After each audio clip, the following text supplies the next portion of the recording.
All right, we're back. As we said, today is call a day.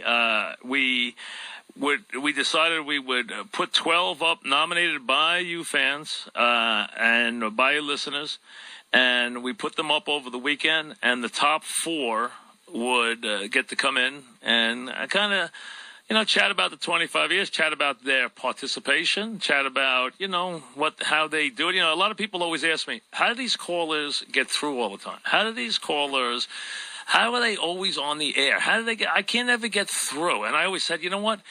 I've been asked that question probably 1,000 times, and my answer always is the same to the people. Persistence. No, they have an inside number. No, they don't. They don't have an inside number. First of all, there is an inside number. They don't have it. I mean, unless somebody gave it to them, and I don't know if they did.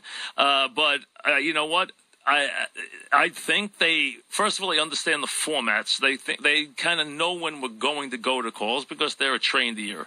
Secondly, I think it's persistence. Now, first up is Ira Lieberfarb, who is Ira in Staten Island. Ira, welcome. How are you? Very good, Mike. All right. Welcome and congratulations. All right. So when you knew that you had been nominated, was it in your mind important for you to receive this honor, or did you not really worry about it too much? Once I was nominated, I said, it'd be pretty cool if I could get in here. I was actually taken back that I was nominated, and I appreciate the people who voted for me. It's the once-in-a-lifetime experience. Did you have a lot of, in all honesty, did you have a lot of friends and family hit the machines? Nope, honestly, my wife... they only can put in one vote apiece. That's the one thing. They can't put in more than one, but they could put in one. No, my wife voted for me. Right, which you expect. My kids, right. A couple of co-workers, a couple of guys I swim with, and, that's about it. I really didn't push much. All right, I'll ask you the question that so many people have asked me through the years. How do you get through to the fan?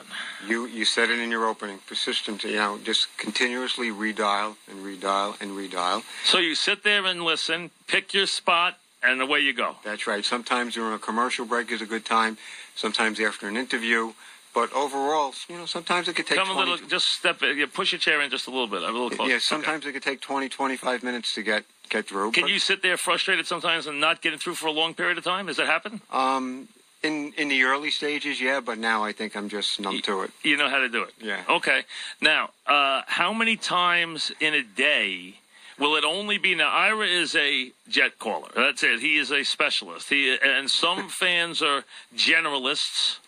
A lot of them are. Some are specialists. You are a specialist. You are a one-trick pony. You have one team, and Ira follows that team. He travels with that. That team actually gives him, they even tell him what's going on. They tell him the schedule before it happened. I mean, they basically know him. So, but you are a jet guy. So that's it. That's your topic. You're calling only when the Jets are the subject. Now, with that being the case, how many phone calls on a football Monday? How many phone calls will you make to this radio station? Well, I'll get Joe and Evan, of course, Monday morning. Do you do overnight on Sunday night after a loss? No. Or a win? No Sunday. No, okay. No, I'm an early get to bed. So you start with Joe and Evan. I start with Joe and Evan. Okay. If Steve is on, I'll try to get him Monday night if they allow it. Okay. And usually I'll try to get you on Tuesday. Okay, so it's Monday and then Tuesday. Now, how many times a day do you call the station? One or two? Once, because if you get through, you're only on one time a day, or do you go on will you go on the shows, like will you go on in the morning and then go on at night the same day?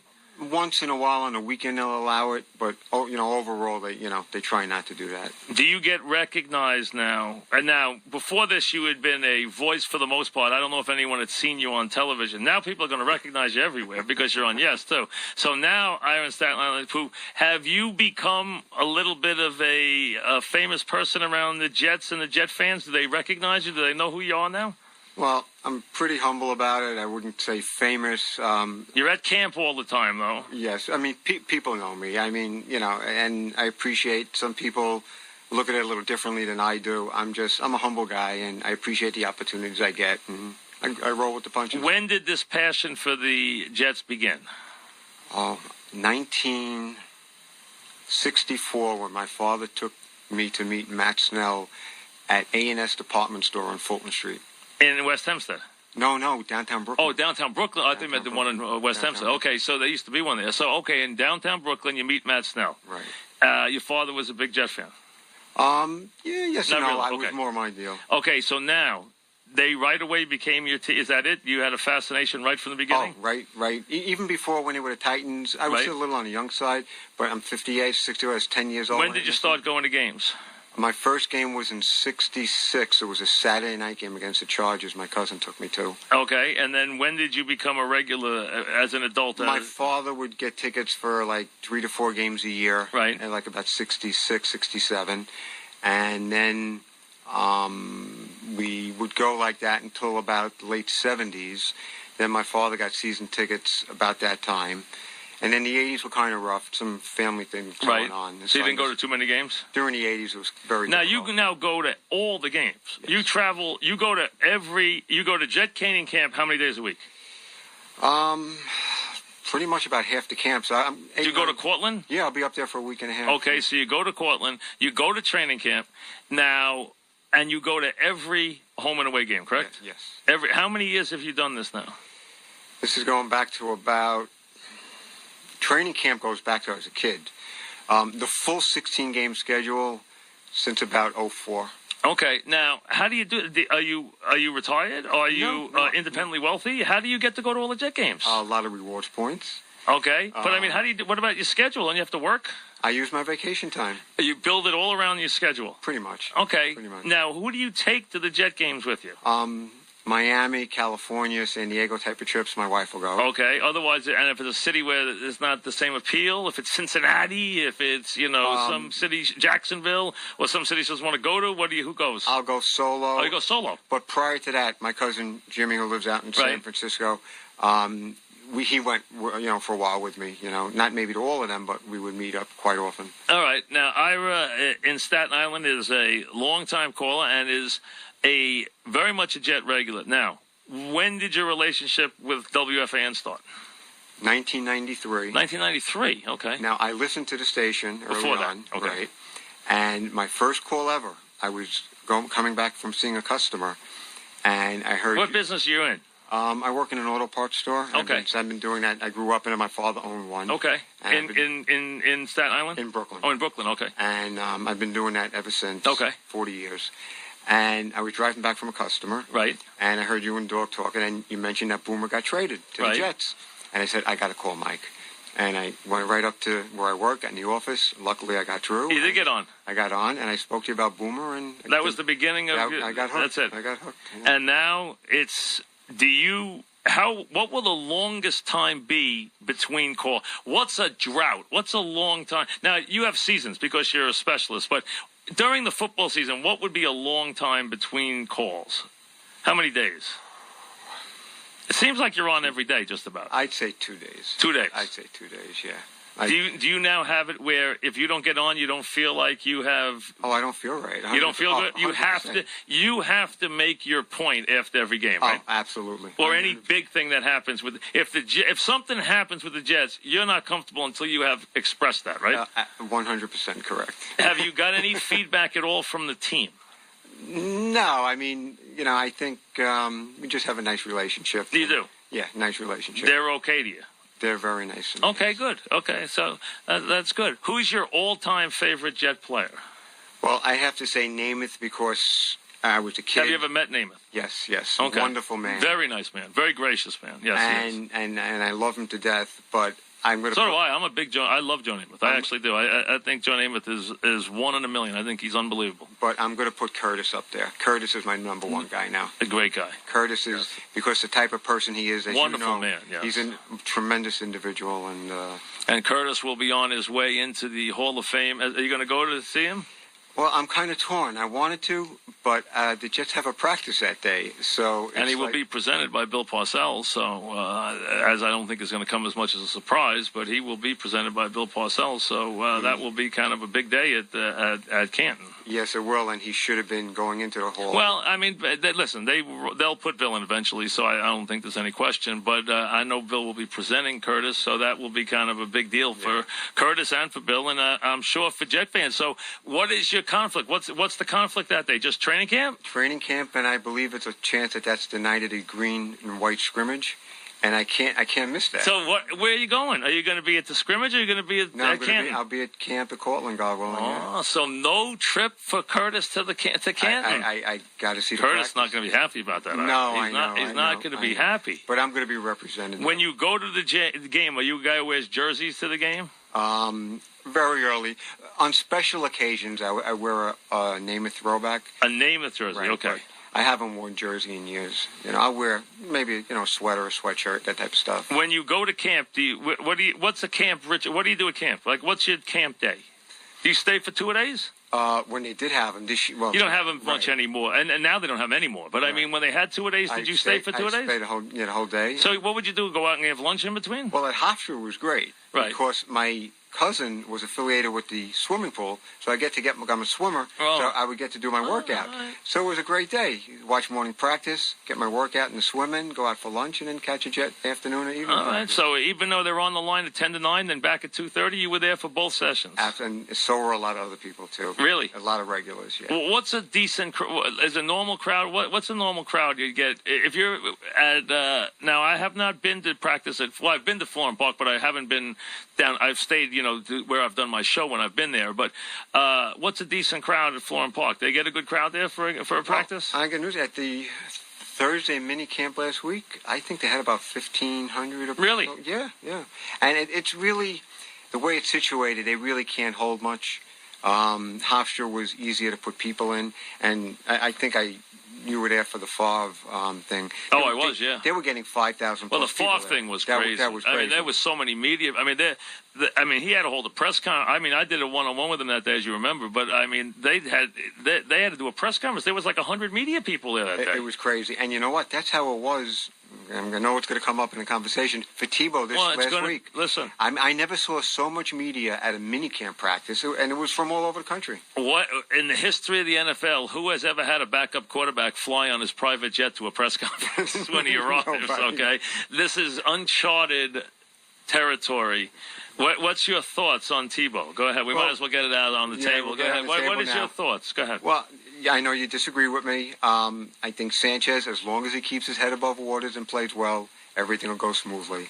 I know you feel differently, and it's hard to argue that point because if Sanchez has a couple of bad weeks, the outcry from the fan base is going to be tough. And it's going to be Rex is going to have a hard time resisting putting Tebow in. So. Do you know how crazy Tebow's fan base is? Do you know that out in Denver last week they had a poll, and the fans voted for Tebow as their quarterback over Peyton Manning? Are you serious?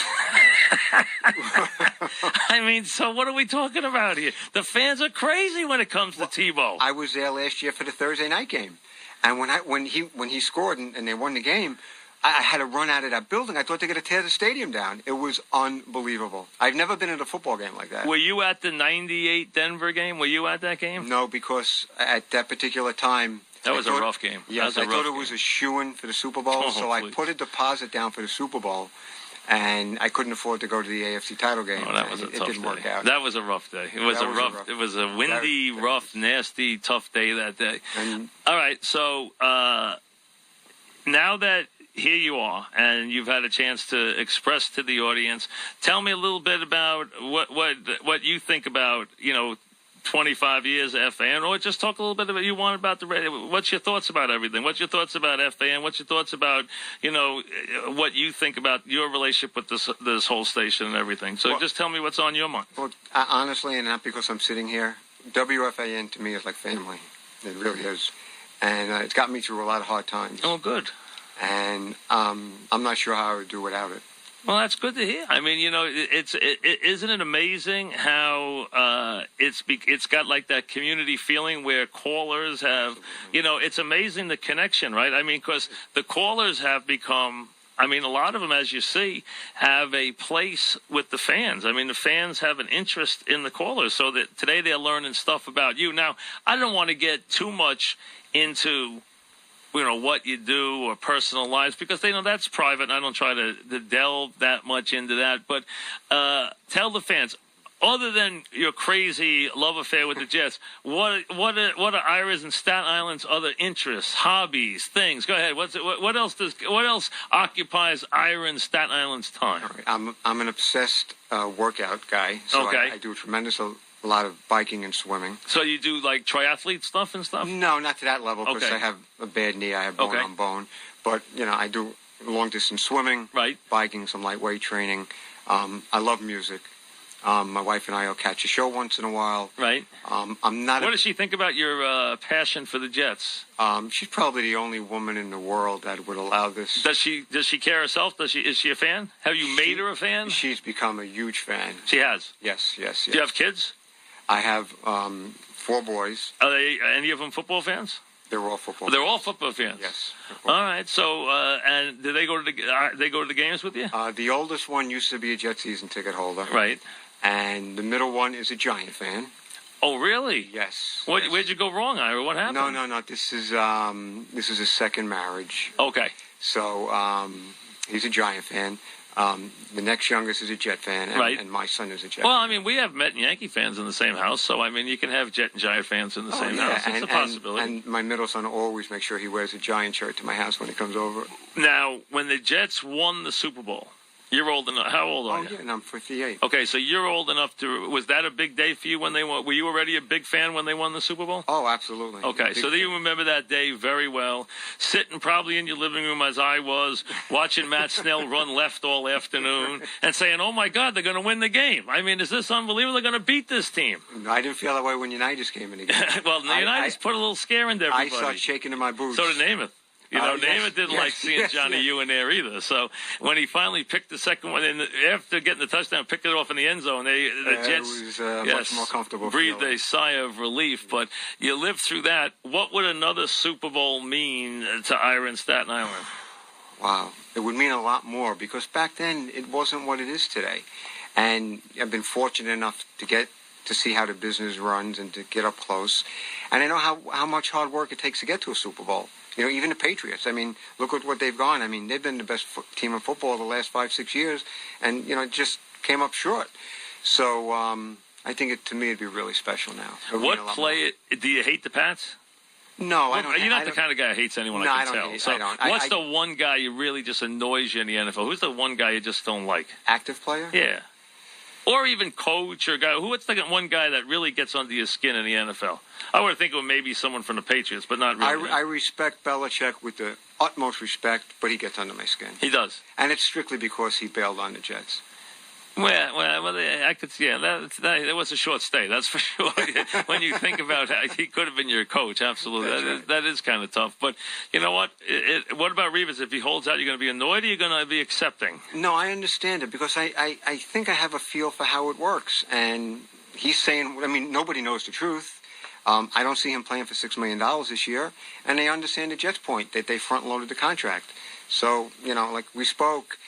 Either he's going to be riding the bike on the sideline or he's not going to show up. But I don't think he'll hold out. No, he might ride the bike. He'll be riding the bike. He might ride the bike. He won't hold out. I don't think. He will not hold out because it doesn't play to his advantage to hold out. I don't think it does. I just hope they get it done sooner than later because once you get into the 3rd or 4th week of camp, then you get the hamstring like the last time. So you don't want that to happen. Well, listen, congratulations. Have you? I'm sure you have met Mink before. Have you met Mink? Did you have a chance to? Today was the first time, and Mink, it was a pleasure to meet Mink, Ira and Staten Island. Were you? Did you say hello from the newsroom? Did you go over and chat with Ira? Absolutely, we had a chat. We did not speak about the Jets, but we chatted. All right, very good. So listen, talk about Indianapolis. That's right. We talked about Indianapolis and Hoosiers and Butler. That's it. Now Mink's guy Donnie Walsh is going back to the Pacers, so Mink could be following him there very soon. As a matter of fact, Mink could be going back. Is Mark Boyle still doing the games there now? Yes, he is. Well, maybe we'll get rid of him and put Mink in. So Mink might be going back to the Pacers. Well, listen, Ira. First of all, congratulations on your being named to the top 4 callers. So congratulations for that as you share our 25th anniversary with us and. We hope to hear from you very soon, as a matter of fact. As soon as something crazy happens with the Jets, which should be any minute, you'll be back on the phone. Absolutely. Well, thanks for coming in. Thank you very much. And congratulations. Ira in Staten Island, Ira Lieberfarb. So congratulations to Ira. 3 o'clock. Next up, Bruce in Bayside. Oh, I have to put up with Bruce for a couple of minutes. Geez, I've known Bruce. See, Ira, I've met recently in recent years. I've met him a couple times. Bruce, I go back with way back with Bruce. I've known Bruce for too long. You know that. But Bruce will be in next 3 o'clock. Here's. Mike's on. He's ready to go on the fan. New York Sports Radio. Mike's on. Mike's on. All right, as we go through our celebration of the 25 years FAN on caller day, we go from Ira in Staten Island to our next caller, and they say that those who have made a study of such things say that I have logged more hours on the station than anybody in the past 25 years. Well, I think my guest over here has logged more than I have. So he is a fixture on every program. Former history teacher, retired history teacher, and he has been on this station morning, noon, and night for 25 years. Bruce in Bayside, Bruce Lindner of Bayside, who is a retired history teacher and is a voice that needs no introduction. Bruce, welcome. How are you? I'm doing fine. I think some people would say I could use some suppression, but that's okay. Well, yes, as everyone has heard you make terrible jokes on the air for 25 years. Now, tell the folks, you were a history teacher for how many years? 33. 33 in what school? 7 schools. I was sort of like the... Okay, so give me a couple of schools. Okay. 15 years at Francis Lewis. 15 years Francis Lewis, okay. 3 years at Franklin K. Lane. Okay. I was 6 months at 4 different schools. Okay. Including James Monroe. Right. Harry Truman. Right. Gompers High School, which was actually a vocational school. Right. And was it all history? Well, sometimes they threw in some English. Okay, but mostly you were yes. a history teacher. Did you ever, through the New York City system, did you ever have a famous student? Did you ever have someone who became a famous? But not because he didn't become a history teacher. I had Alex Ramos, the fighter. Oh, really? Okay, yeah. Okay. So, I mean, you would think you never know who comes through the system. Now, Bruce in Bayside has been, I would say, the most persistent. There is no producer who wouldn't say has been the most persistent caller in the history of WFAN. I don't know the answer to any of these questions, and I can't wait to get some of them. Number one, how many times a day do you dial WFAN? Well, honestly, very frank with you, usually twice. Twice? Twice a day, yeah, because I don't call the morning show. Okay, but I mean, how many times do you, have to... For your show? Or any show. Well, let's start with my show. How many times? About 12. Okay, now you keep... and you make 2 appearances. Is that honest? You make 2 appearances a day? Pretty much. It seems to me you're on more than that. You make... Is it 2 No, 2. And if you ever hear me with Richard Neer, if you blink, I'm off. What about overnight? Are you on overnight? Most of the time overnight with either Mark Lewis. Do you have a certain hour that you call in? No, it all depends. Because overnight's very territorial, right? Everyone seems to call it this. I've always noticed about overnight is everyone seems to call it a time, like it's their time. Well, there are certain people who will call the last 20 minutes of a show. Is that true? Yes. Okay. Now, when is your favorite time to call a program? Usually about the overnight or any time. Well, let's say overnight first. When is your favorite? Are you a 12 o'clock caller or are you a 5 o'clock in the morning caller? Most of the time, I'm about 4 o'clock. Okay. Yeah. Okay. Now, has there ever been a day that you haven't been on WFAN? Honestly. This is like, when did you stop beating your wife? You have. No, let's be honest. Has there ever been a day? I'm going to say no. Has there ever been a day you haven't been on the station? There were a couple of times, and I had a fit of pique when I got angry? Comments. Yes. Okay. Have you ever been banned? I was told don't call back for 3 days. All right, so you were suspended. Suspended, yes. Well, it's just not terrible in 25 years. Okay, now, so you were suspended once, but you have become really, I would think, the most persistent and the most frequent caller to the station. I would think that is your badge. I would think. Yeah. You can say that's my albatross. Yes. Well, it's just what now. When did you? What drew you to? Were you a caller to these shows that predated it? I go back. And what was your show? Which one did you like to call before FAN started? Art Russ Jr. You liked to call Art Russ? Yes. Okay. Oh, that was your show. Okay. Did you call him daily? No. Not daily. Well, you're still working in those days, right? Yes. What year did you retire? 2001. Oh, really? I would have thought before that. So you didn't retire until 2001. People were hoping before What were you that. calling from the classroom?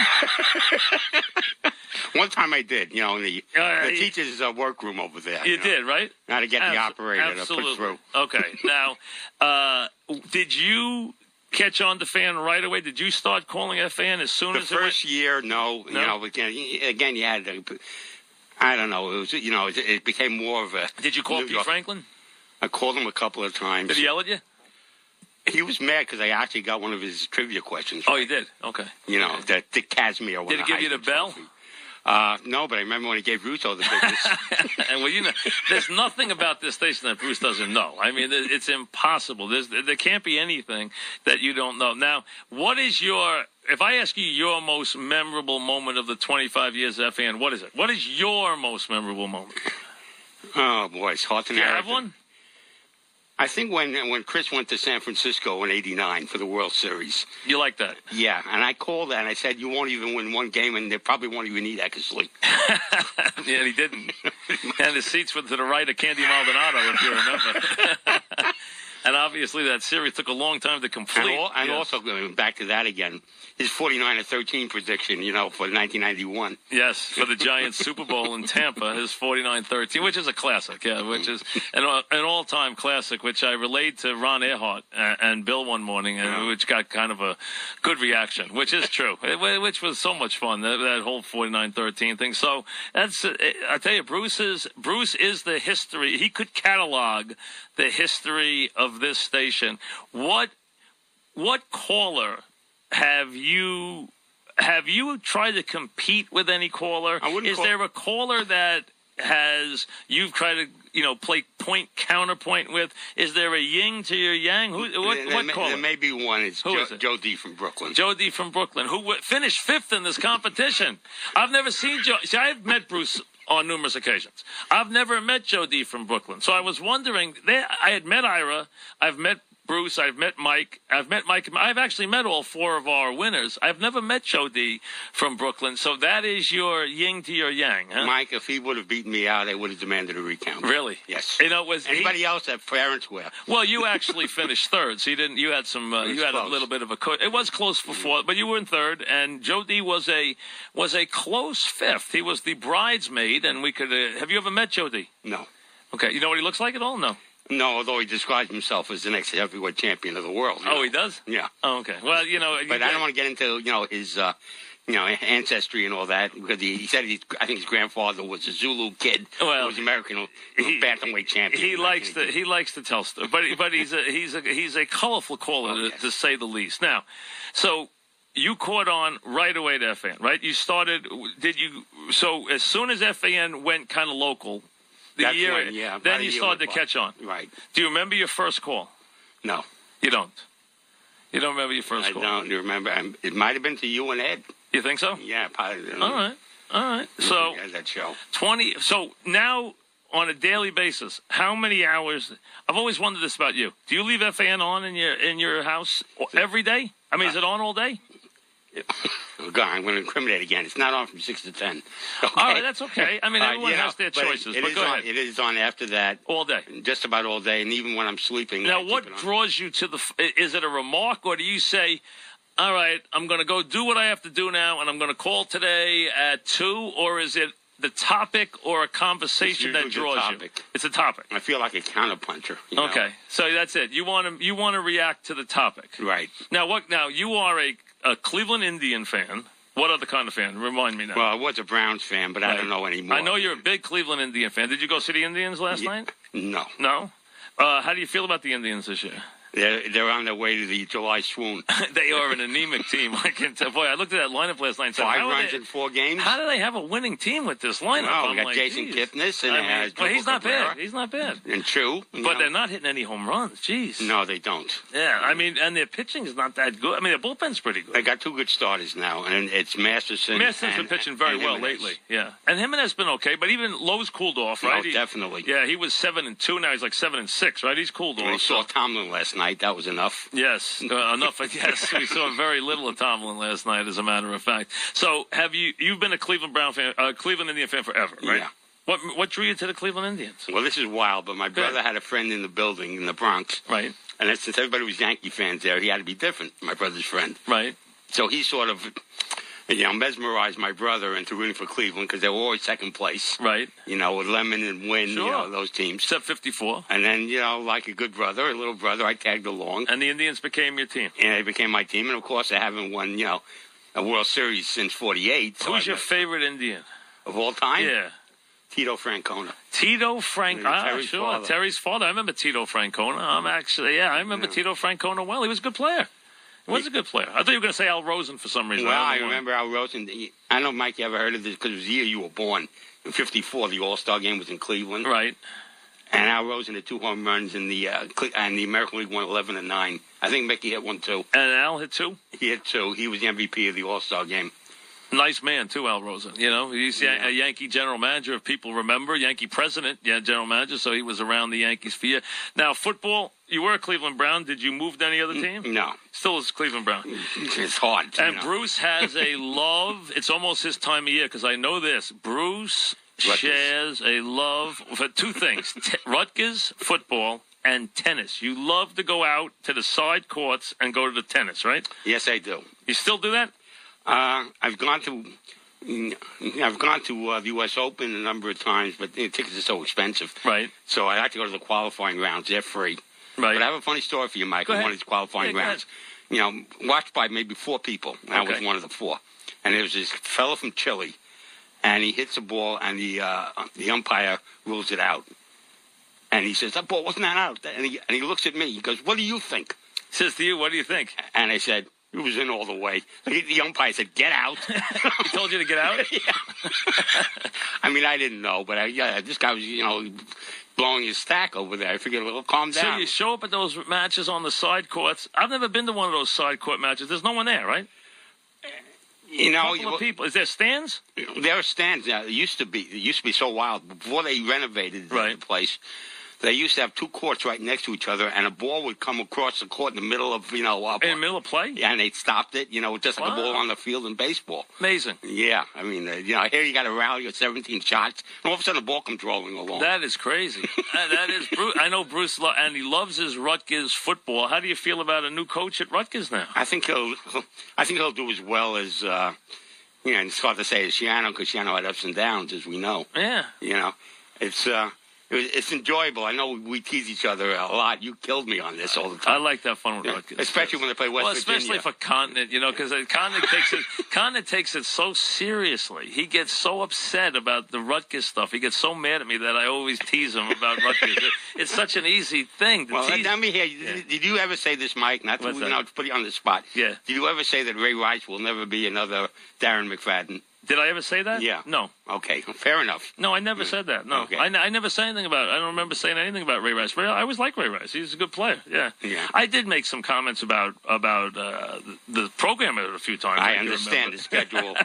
The schedule, come on. And West Virginia, you don't have to worry about West Virginia anymore. Or something. You don't have to worry about West Virginia true. anmore. So they're long gone, and we might be waiting for a play. You like the idea of a playoff in college football? It's still going to leave teams out. There's always going to be somebody. Well, because now they're talking about 4 teams, or maybe 6 teams, 4 spots, 16. I mean, we're waiting for the process to begin, but it's going to begin soon. So, it's been 25 years. I was saying today, I said, Bruce is going to come in. How many phone calls do you think Bruce has made to the station in 25 years? I was saying 2 a day, 7 days a week, 14 calls a week. You make me sound like Cal Ripken. 52 weeks a year times 25 years. I mean, that is a lot of phone calls to WFAN. And I never said the same thing What's twice. the longest time you ever been on hold? It was one of your shows. You opened it up with 2 hours and 43 minutes. You know that a minute? 2 hours and 43 minutes. I hope it was a good one. Well, you remember the time you were about to put me on and said, sorry, Bruce, we have Judy Rankin. And, some, women's golf tournament was coming up. And I'm saying, for Lou Piniella, I don't mind. But for Judy Rankin, this is how low it gets. And not only that, is 2 hours and 43 minutes accurate? Yeah. What do you do, time it? Well, I remember when I called, and then I'm waiting and waiting and waiting. And you knew it was 2 hours and 43 minutes? That had to be, a moment for the ages, I mean, that is I'm not proud of that. Wait, why not? You are a part of the fabric of the station. You have been part of sometimes fabrics go to the cleaners. Well, that is true, yeah. We might get you a new tie in the next 25 years, too. We're going to send you one just for coming in today, okay? And some U.S. Open tickets. How's that? Oh, that would be great. We will send you those, too. Well, listen. Congratulations on your third-place finish. You can congratulate your constituency out there. I would like to do that. Yes. For all those who voted so wisely. Yes, and they did. And often. Yeah, it's like Chicago. They voted early. Well, and often. Chicago, South Texas, right, the usual stuff. That's it. Spoken like an old history teacher. Well, listen, thanks for coming in. It's very nice. Thank you, Mike. And thank you very much for being a part of the program. Bruce in Bayside, Bruce Lindner, who has, as I said, made more calls to the station than anyone else in the history of this 25-year operation. Here's the Mink Man. As we go through our callers today, as voted by you, the listeners, we first had Ira in Staten Island. We had Bruce in Bayside. We have Mike in Mahopac still to come. And right now, we cautiously bring in Mike in Montclair, who thinks that his job in life is to see if he can annoy me. It's really is. You brought the girls today, didn't you? You brought the girls. All right. Mike has 3 girls, right? 3, right? Am I right? 3 daughters. I know that because we went to that softball game that time where Mink had this poor, nice little team, and Mike had this team that basically he had recruited across the United States that was this championship team that he had. I think he was paying the players. They were so good, but they beat Mink about 900-0. That game Dog and I went to. Do you remember that game? How could I forget it? 4 of them are playing in college right now. Oh, they are? Yes. I would venture to say that none of Mink's girls are playing in college right now. Well, no. I mean, you had a ringer team. You had like this team of like ringers. All Montclair residents with an exception of 2 or 3 of them. And where are they? Is one of them? They're on scholarships. Are they scholarship? It varies. Some, one's at Bowdoin playing for Bowdoin. Okay. One is at Seton Hall playing for Seton Hall. One is at Haverford College pitching for Haverford College. Okay. So they all did quite well. All right, Mike in Montclair, Mike Goldstein, who we know many years, a caller to the station, and finished number 2, a very strong number 2 to Mike and Mahopac on our caller list, and comes from Montclair.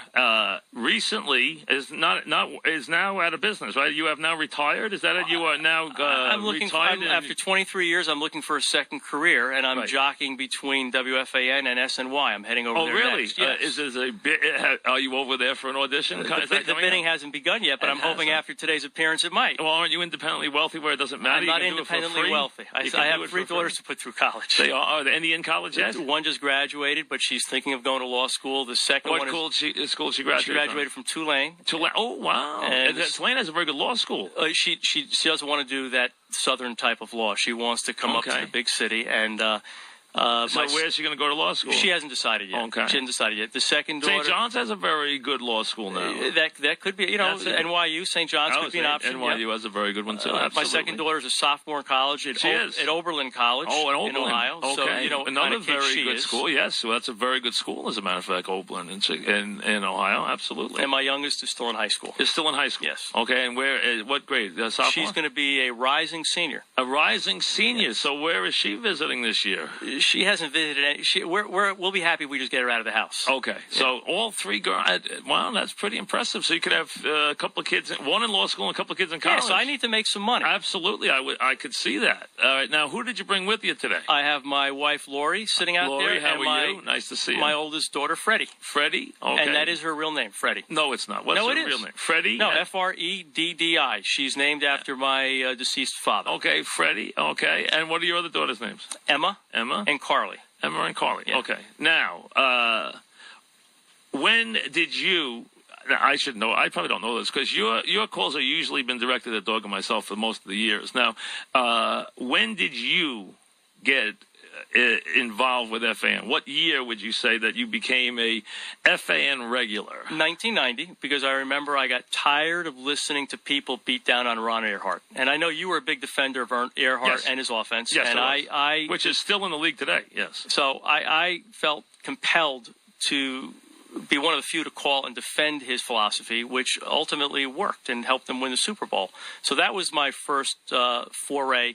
And I have to tell you, most of my calls have not been to Mike and Mad Dog. 100%.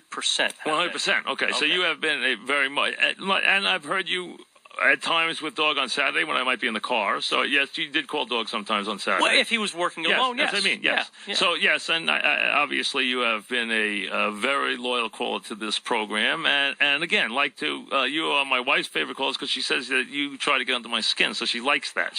I feel like I'm your kid brother. She gets a kick out of that, as a matter of fact. She does. Mike tries to see if he can tweak me in some way, usually, and often does, as a matter of fact. So that's why. But, it resonates with the audience because look at the amount of votes you got. How many did I get? You got a very... Now, Mike in Mahopac is a special case because he's not a caller. That's a different deal. Exactly. And there was like a write-in campaign. SI did a thing where they wanted to see him.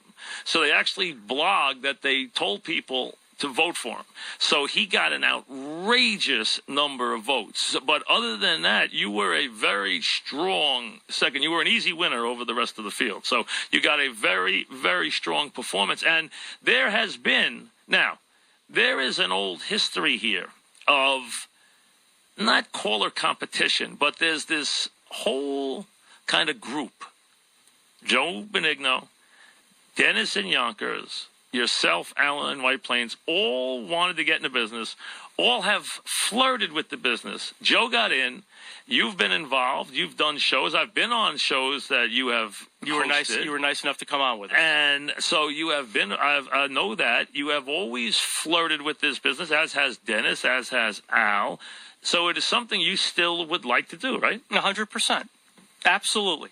Right. I fully expect to speak with you when I'm done. And I don't hire here, though. No.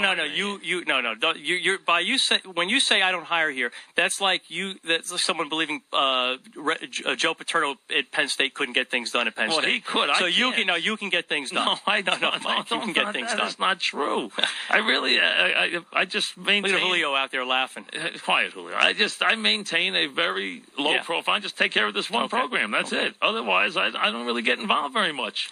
But, I could see you, being very much, you tried to, I think what happened is you guys were all together, and then I think you started to say, you know what, I think I need to spring my wings and get away from these guys. Well, the truth is, what is the truth about here's that the truth. First of all, the three of us are very, very good friends. Still. Absolutely. Dennis no and Al. competition. I speak with Al 2 or 3 times a week. Who are you closer to, Dennis or Al? I'm not going to say. Because it would cause problems. Oh, it would. Are you close to both? I like them both very much. Are you still close to Joe B or no? Joe Benigno? I never knew Joe Benigno. I met him. You weren't part of that group. I did meet him at SNY. Al and Joe did a show together. Yes. No. There's a little history between Al and Joe, no question. And I met Joe a couple of weeks ago over at SNY. Okay, so you didn't know Joe? Okay. No. Okay, now. So the three of you actually did a show together, right? In Montclair. Okay. Now, why was that discontinued? Why did you not continue it? Hey, listen, it was on a very small wattage. We had obviously a small listenership. They wanted us to go out and beat the bushes and sell to keep us on the air. Right. It became more trouble than it's worth, and we wanted to use it as a stepping board to sort of make tapes, send tapes in, that type of thing, and quite honestly, it was very difficult, and I think would still be difficult, to get 3 sort of middle-aged guys that have no background to have a station take a shot at us. I mean, we know that we call ourselves the 3 wise men. Okay. We know that if we were on the air, we would do some good things because there's a little chemistry between us and there's a little friction between us. So you think you should still be a group? Listen, I would do anything. I would do a solo. Right. I would sit here next to you. Right. I would love to sit here next to you. Yeah. So you and I would have a lot. You and about a million other people. I know, but you've known me for 25 years. I don't know you that long. But I know you. I've talked to you for that long, but I've known you since I was at that game where you brought in those ringers. I know you well since that game. And you're a hard. What year was that game? No, geez, I really it was my middle daughter, and she was 12, and she's now 20, so that's probably 8 years. You came down from Nantucket. Yes, you drove down from Nantucket. Yes, I did. You were in your flip-flops and your khakis and threw out the first pitch. And got in trouble for that, too, as a matter of fact. Was that with the first or second? No. This first, right? No, the second rather. I'm sorry, wrong. Yes. So, in any event, what I like about our relationship is that I respect the hell out of you. I feel like you are the. I'm not kissing your. I'm not. You are the gold standard. And as I told you, whenever there's a big event in town, you are the must listen. Well, but I'm not intimidated by you. I hope not. No, I'm not, and a lot of people are. And I love the way. And I love the way you have no problem. You know what's weird about calling you is there's days you're in a good mood or you like what I have to say and you leave me on for a couple of minutes and we have some interesting conversation. There's other days I get one sentence out and I'm gone. Well, you annoy, but sometimes you make those ridiculous generalizations like about the NBA and then you annoy me because you're just like it's not fair because you could pick on any league. Well, you know, speaking of the NBA, we just mentioned Tony Parker now suing the establishment in which he brought the two rap groups in. They get into a bottle throwing event. Don't sue the rappers, sue the place. And he is dead wrong because he actually came in with them and then got hit by something thrown by their fight. So, I mean, why is he blaming the establishment? I totally agree with that.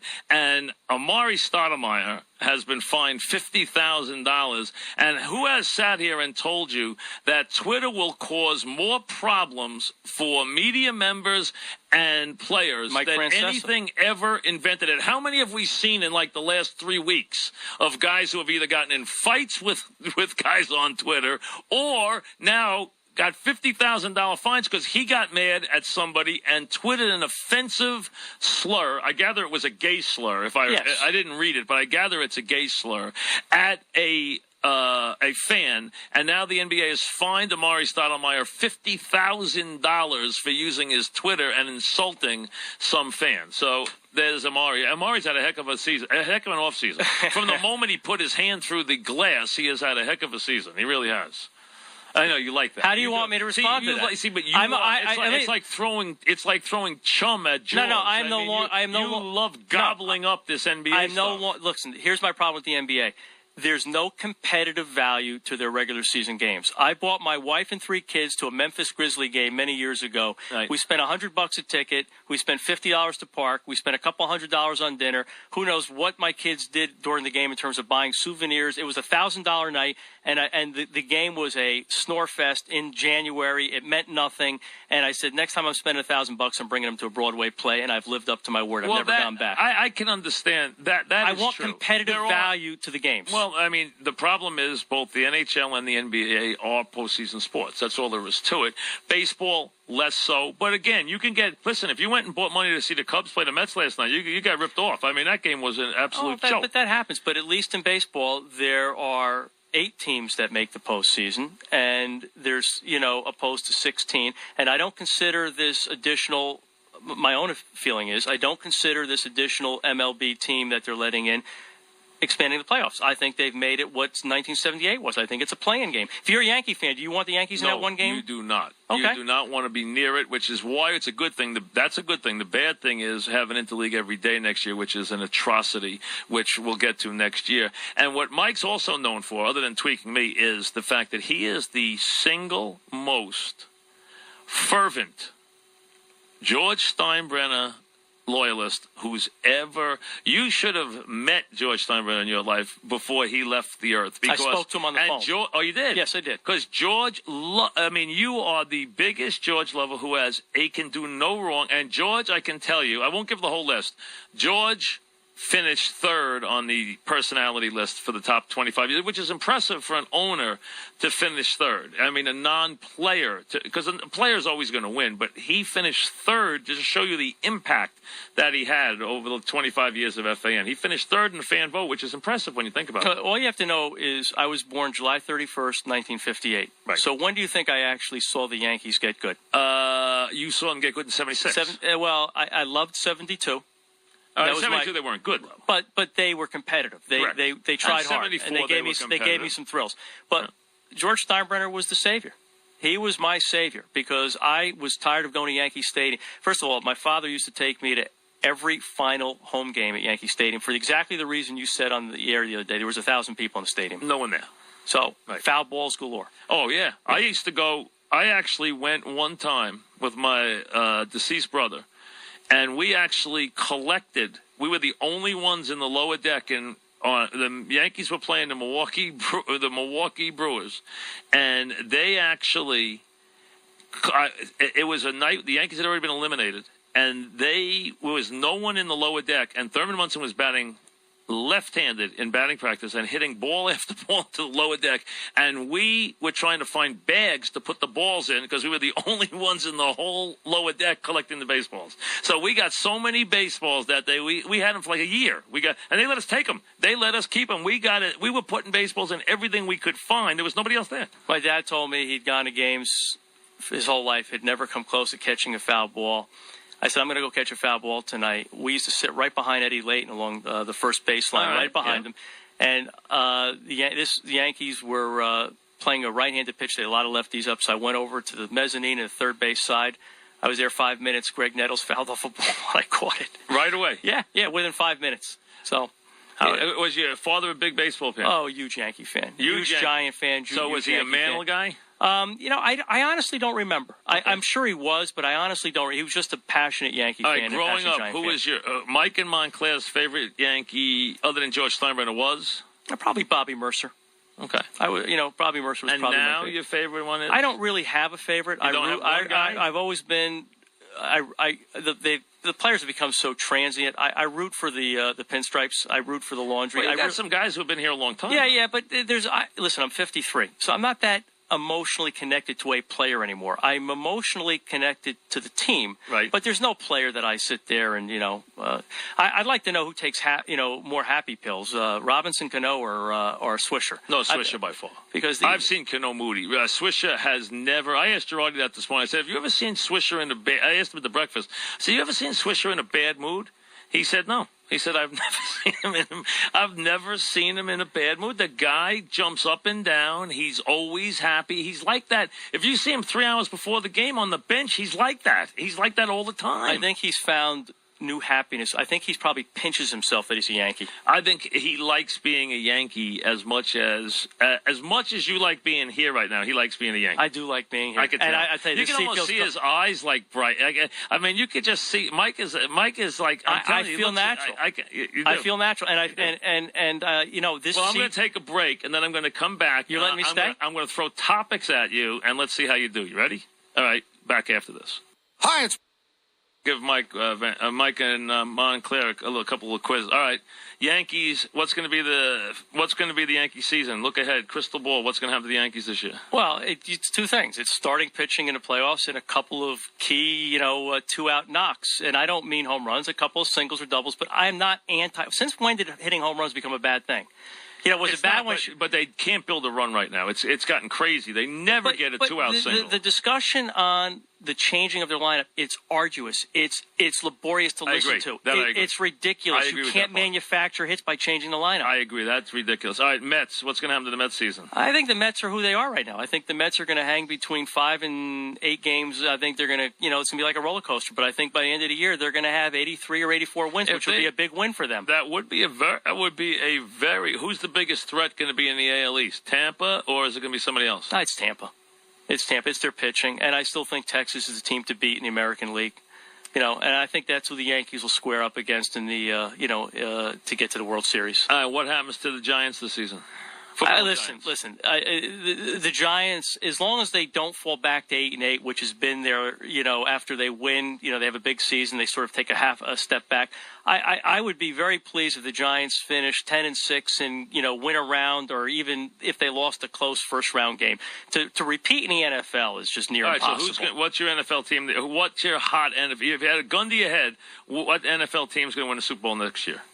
Gun to your head. I know it's June, but go ahead. I would, I'd have to go back. I love their quarterback, the Packers. All right. I just think, I think the Packers would have beat the Giants 7 or 8 out of 10 times, and I think they caught them on a bad day. They got the best quarterback in the universe. All right. Are you happy to see LeBron James win a championship?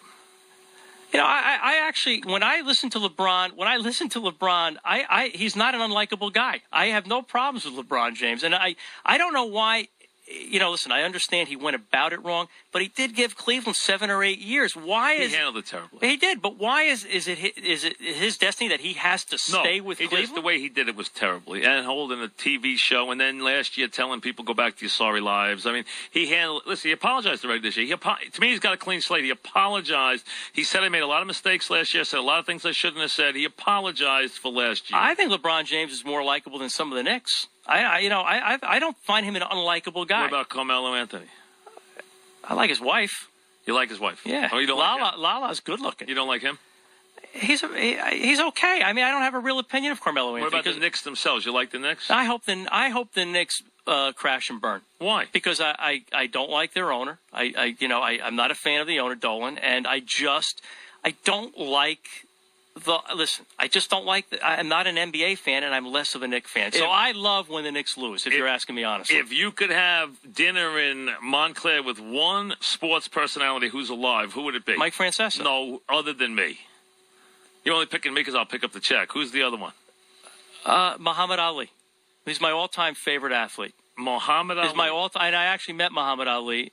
But he's my all-time favorite athlete. You have, yeah? Yes. I've never met Muhammad Ali. I met him, when he had Parkinson's, but, not to the level he has it now. And, people genuflected when they came up to him. Now, he's royalty. He's sports royalty, but he's not going to be able to talk to you during dinner. Did I hear you're bringing, is Russ Salzberg coming back to do a show this Sunday? I believe he is on Sunday with That's Summers. like trying to recreate the Hindenburg. He is coming back for a couple of hours. You always love to pick up. Well, no, I'm going to tell you right now. I never ever fashioned myself ever good enough to do this until I started listening to Russ. Well, right. I know. I'm just listening. You have a thing about you have certain. He's always been a pet peeve of yours.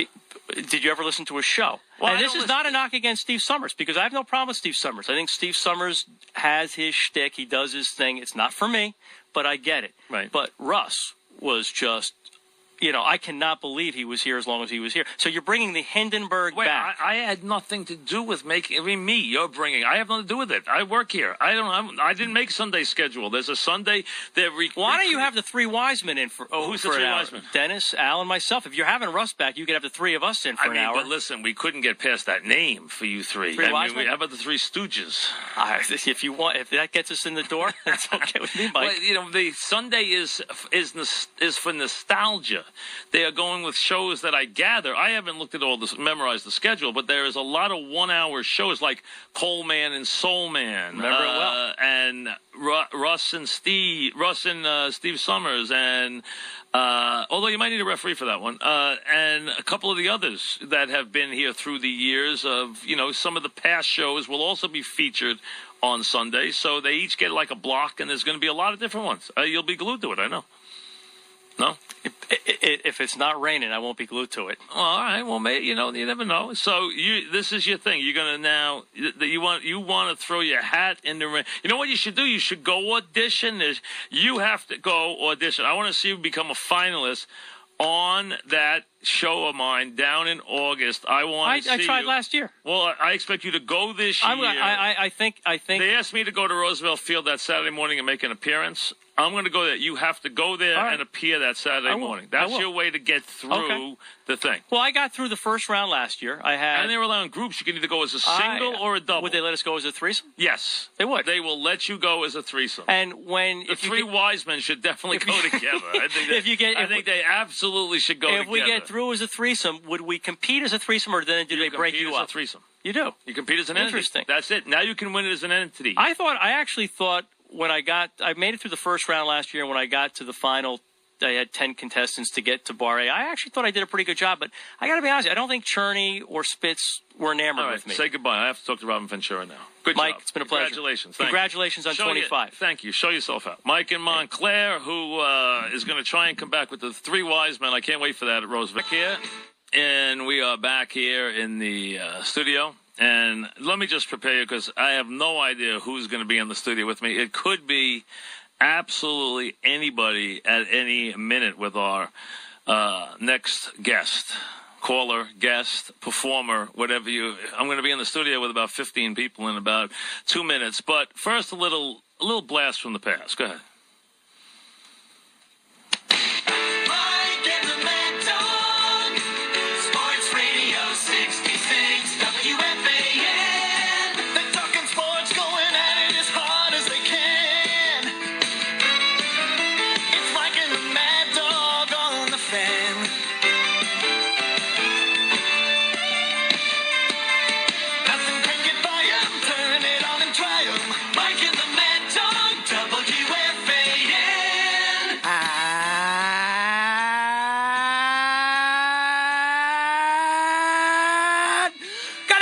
everybody! How are you tonight?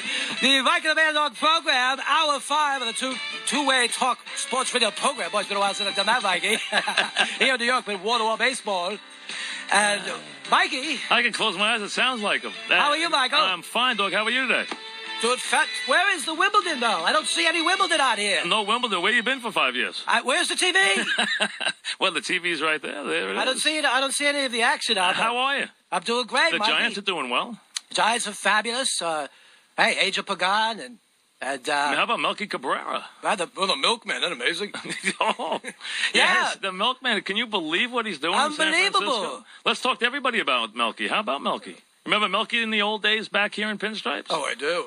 Hey, how come Sterling doesn't get any copyright or any for that milkman in the Giants outfield there? That whole crowd out there. Have you seen that out by the bay there? I mean, please, he should be getting something for that. Anyway. That was really good. Thank you, Chris. Well, hello, John. How are you? How are you? Nice to see you, John. How are things? Amazing. The digs are fabulous. You know, very not as spacious as the old park, but much like the old Yankee Stadium, right? And the newer old Yankee Stadium. Can you believe the way the ball is flying out of the new Yankee ballpark, John? You know, it has something to do with my home run calls. You know, it does. When the ball takes off, I immediately think it's a home run because everything goes out. And you know, John, I see you're not wearing your bifocals today. No, I'm not. Isn't that amazing? Oh, and he doesn't have a monitor either. All right, no monitor. Yeah.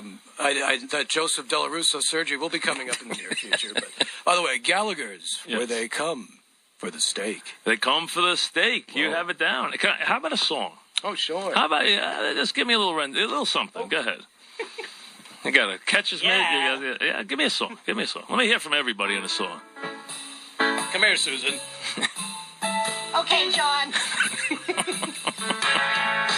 John, get that homewrecker Kim Jones out of here. She's coming in. Oh, it's the captain and Tennille.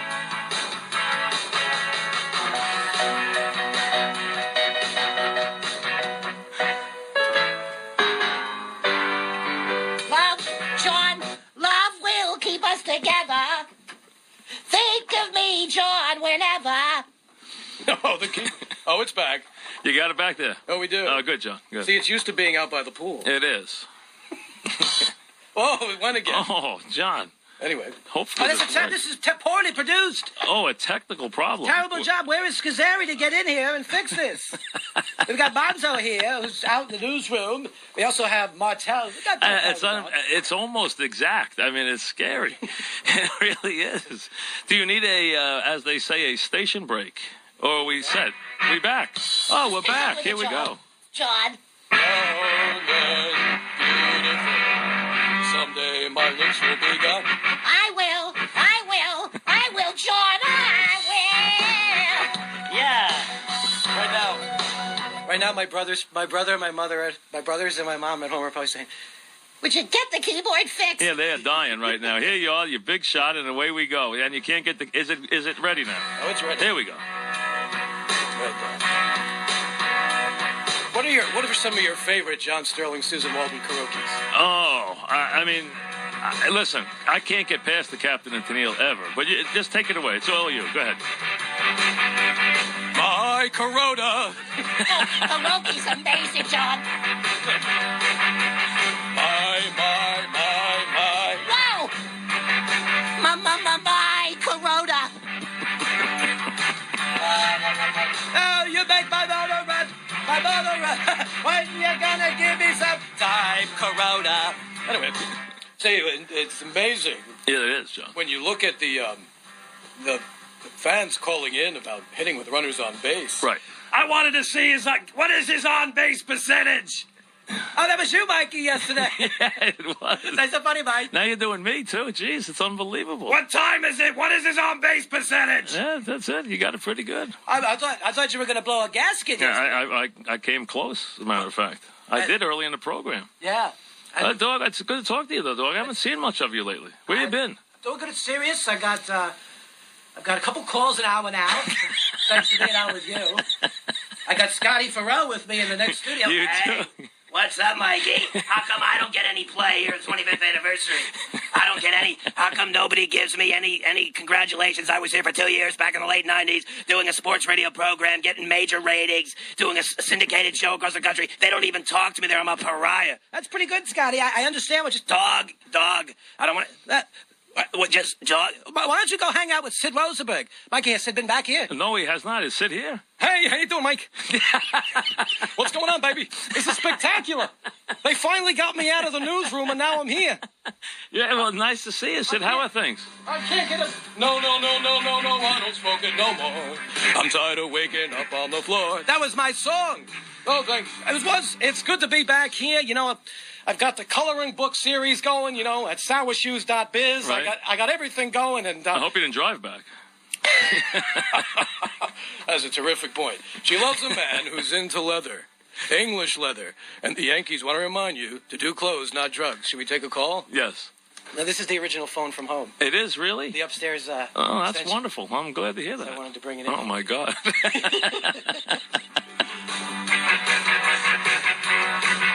The family's saying, what? We've really come a long way with Mike. Oops. Oh, no, not again. Oh, no, I had to touch the phone. Remember something, things around here don't work. We have Terrible. Awful. especially the phones. That's it. we take Phones some are not phone our calls? specialty. You know, we're only a calling show. Should we take some phone calls? Yeah, we should take some phone calls. I can just hear Chernoff right now on the way home on the NIE. Oh, this is terrible. Why did we do this? Why did we do this rotten call tonight? He even has Chernoff. Are we ready? Are we okay? Oh, I think so. You know what? No, I got to get Scott the engineer in here or something. Okay, we're going to be back right after this. Area. All right, we're back. Take it away. Let's see what we have. We'll have a little rendition here. Oh. We have a friend in the studio. Let's go. Some folks like to get away, take a holiday from the neighborhood. Mm-hmm. Isn't that amazing? Amazing. Hop a flight to Miami Beach or to Hollywood. John, we haven't been out there in some time. But I know when I'm needed, and I don't want to waste more time.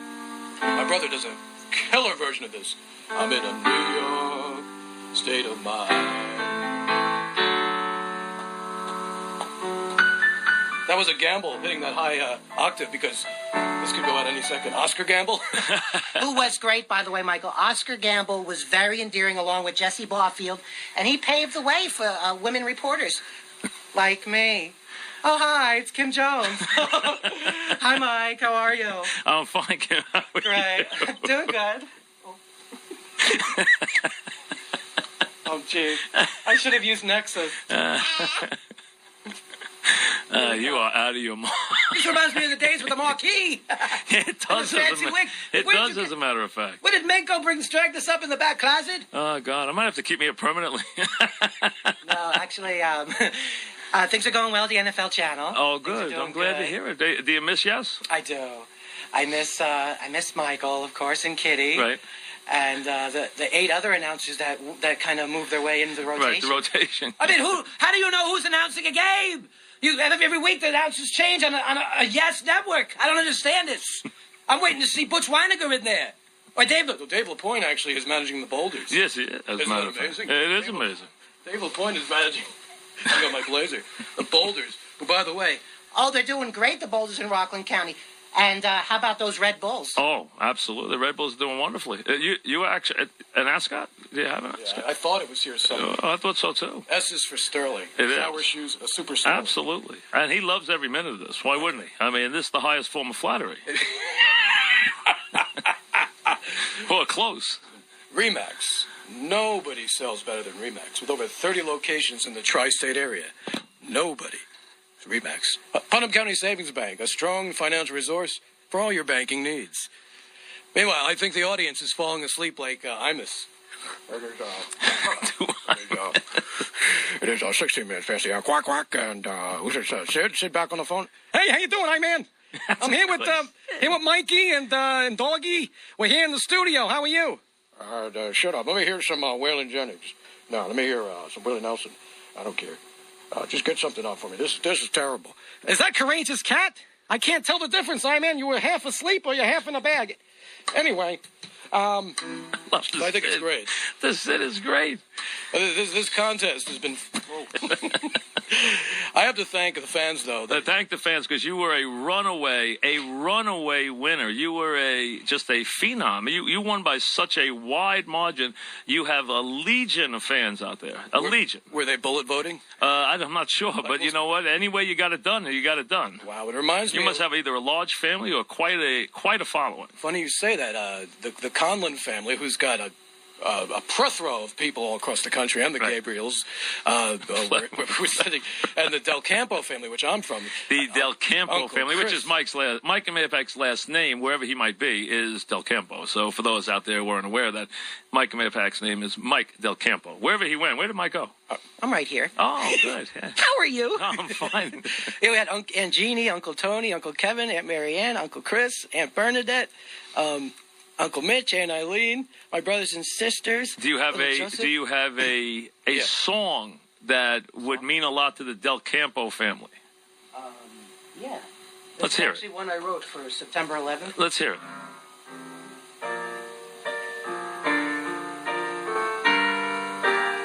This goes back to 2001.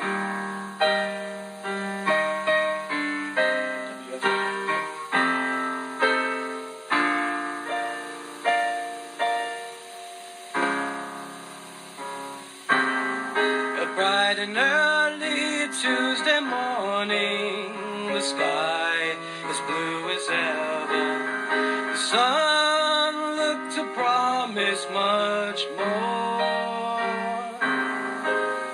Who knew it'd be the first time you'd smile and say goodbye? Blew a kiss and then you walked out the door.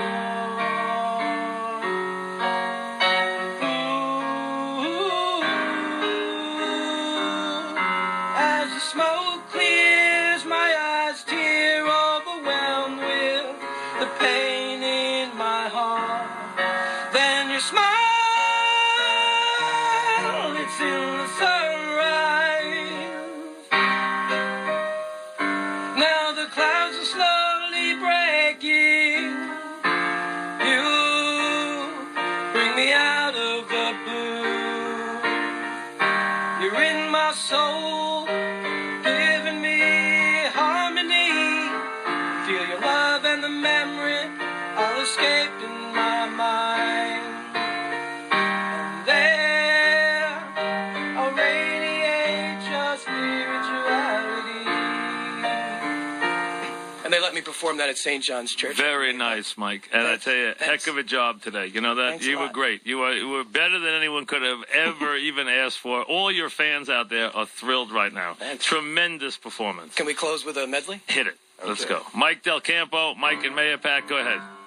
This is John Sterling and Susan Waldman closing it out with all the friends. Sid, Ray Romano. Hey, it's Ray Romano. Get in here. How you doing? Hey, no, Ma. Keep me here. Hold on. And we got everybody here. Well, this is going to be a great summer. 16 games over 500. There we go. And everybody acts like they're 16 games over and the best record. Than amazing. Summer loving happens so fast. The keyboard went out so fast. Met Susan, who was crazy for me. And that Meredith Marakovitz, whoa, wowie zowie. Met a boy, cute as can be. Summer days, looking away, ooh, on the summer night. Walla, walla. Tell me more, John, tell me more. Will you put up a fight? Oh, I remember every little thing as if it happened only yesterday. John, what's it gonna be, John? Yes or no? Very hard to do on a guitar. Yes or no? I don't know. Now there it goes. Oh, let me sleep on it, Susan. Baby, baby, let me sleep on it. Yeah. My brother Frank actually gave me this idea, and Stephen. Oh, let me sleep on it. I'll give you my answer in the morning. Gotta know right now, John. Do you? Holy cow, White. Oh, my God, White. Are those cannolis? Holy God. Hey, yo.